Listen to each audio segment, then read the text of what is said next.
Ibu bapa, saudara-saudari, para pencinta firman Tuhan yang terkasih di dalam Kristus, marilah kita mengawali permenungan kita pada hari Minggu ini dengan membuat tanda kemenangan Kristus. Dalam nama Bapa dan Putra dan Roh Kudus. Amin. Bacaan dari Injil Yohanes bab 20 ayat 19 sampai dengan 31. Setelah Yesus wafat disalib pada malam pertama sesudah hari Sabat, berkumpullah murid-murid Yesus di suatu tempat dengan pintu-pintu yang terkunci, karena mereka takut kepada orang-orang Yahudi. Pada waktu itu datanglah Yesus berdiri di tengah-tengah mereka dan berkata, "Damai sejahtera bagi kamu." Sesudah berkata demikian, Yesus menunjukkan tangan dan lambungnya kepada mereka. Murid-murid itu bersukacita ketika mereka melihat Tuhan. Maka kata Yesus sekali lagi, "Damai sejahtera bagi kamu. Sama seperti Bapa mengutus aku, demikian juga sekarang aku mengutus kamu." Dan sesudah berkata demikian, Yesus menghembusi mereka dan berkata, "Terimalah Roh Kudus. Jikalau kamu mengampuni dosa orang, dosanya diampuni. Dan jikalau kamu menyatakan dosa orang tetap ada, dosanya tetap ada."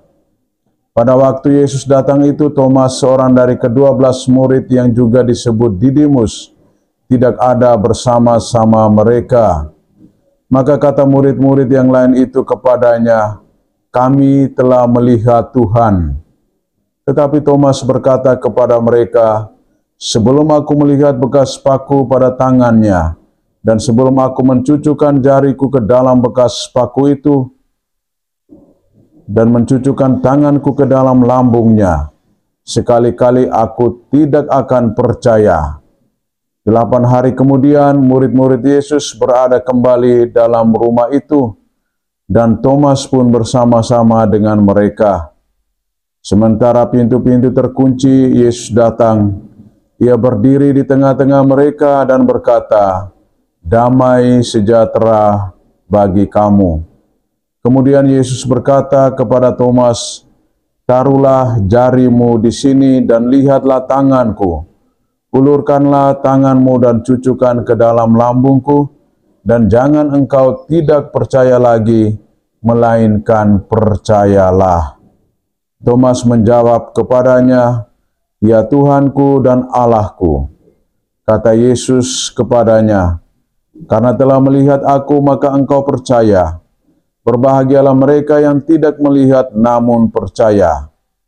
Memang masih banyak tanda lain yang dibuat Yesus di depan mata murid-muridnya yang tidak tercatat dalam kitab ini.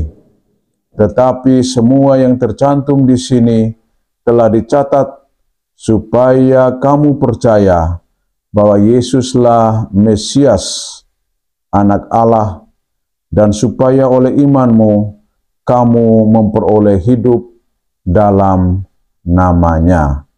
Demikianlah sabda Tuhan. Ibu bapa, saudara-saudari, para pencinta firman Tuhan yang terkasih di dalam Kristus. Manusia selalu berusaha untuk hidup di dalam kedamaian dan ketenangan. Oleh karena itu, segala rasa ketakutan dan kecemasan harus disingkirkan dari dalam diri agar perjalanan kehidupannya itu boleh memperoleh nilai-nilai yang berkualitas bagi diri dan kehidupannya. Melalui bacaan-bacaan suci pada hari ini, ada beberapa poin penting yang perlu kita renungkan bersama. Pertama, ketika Yesus hadir di tengah-tengah para murid, Ia menyampaikan, "Damai sejahtera bagi kamu."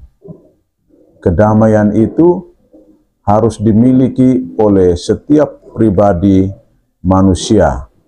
Damai yang berasal dari Tuhan sendiri akan memberikan kekuatan kepada kita supaya kita tetap berjalan dalam dan bersama dengan Dia. Hal kedua yang disampaikan oleh Yesus kepada para murid adalah, jikalau kamu mengampuni dosa orang, maka dosanya diampuni. Dan jikalau kamu menyatakan dosa orang tetap ada, maka dosanya tetap ada. Supaya kita memiliki hidup yang lebih berkualitas, baik secara fisik maupun secara batinnya, maka kita dituntut untuk mengampuni diri kita sendiri dan juga mengampuni sesama kita, sebagaimana Tuhan telah terlebih dahulu mengampuni segala dosa kita. Hal yang ketiga yang mau disampaikan kepada kita, sebagaimana yang ditegaskan oleh Rasul Petrus dalam suratnya yang pertama, bahwa oleh kebangkitan Yesus Kristus, Allah telah melahirkan kita kembali dari antara orang mati kepada suatu hidup yang penuh pengharapan. Hidup yang kita jalani di sini dan saat ini harus memiliki harapan yang begitu besar, agar kita tidak mudah jatuh di dalam keterpurukan kehidupan kita. Sebagai pribadi yang berada bersama dengan pribadi yang lain, kita juga dituntut untuk hidup di dalam persekutuan atau komunio.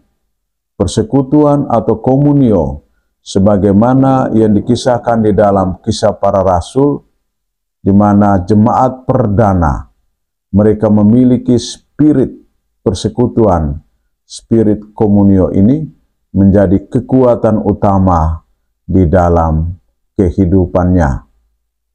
Mereka tidak hanya bertekun, bersatu, tetapi mereka juga memiliki iman, kepercayaan akan kebangkitan Tuhan kita Yesus Kristus. Oleh karena itu, mereka disebut sebagai komunitas yang memiliki kepercayaan yang kokoh dan kuat pada Tuhan.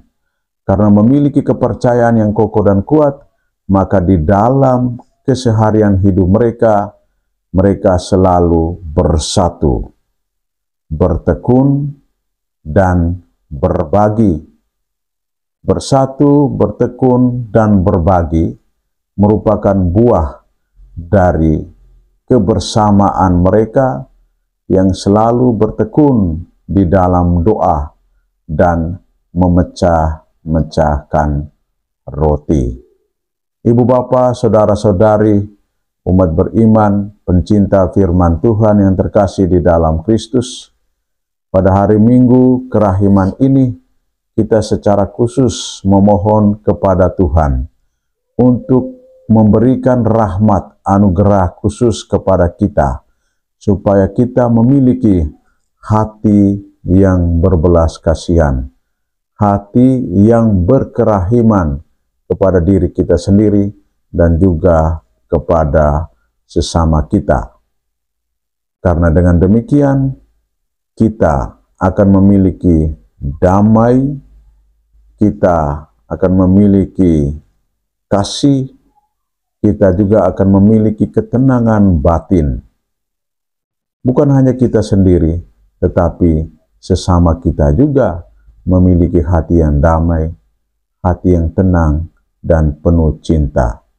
Dan semuanya ini akan membantu dan menolong kita untuk tetap berziarah di dalam dan bersama dengan Tuhan. Semoga Tuhan Yesus yang memiliki kerahiman ilahi mencurahkan rahmat istimewa kepada kita, agar kita juga bisa berbagi dengan sesama kita. Tuhan memberkati kita. Dalam nama Bapa dan Putra dan Roh Kudus. Amin.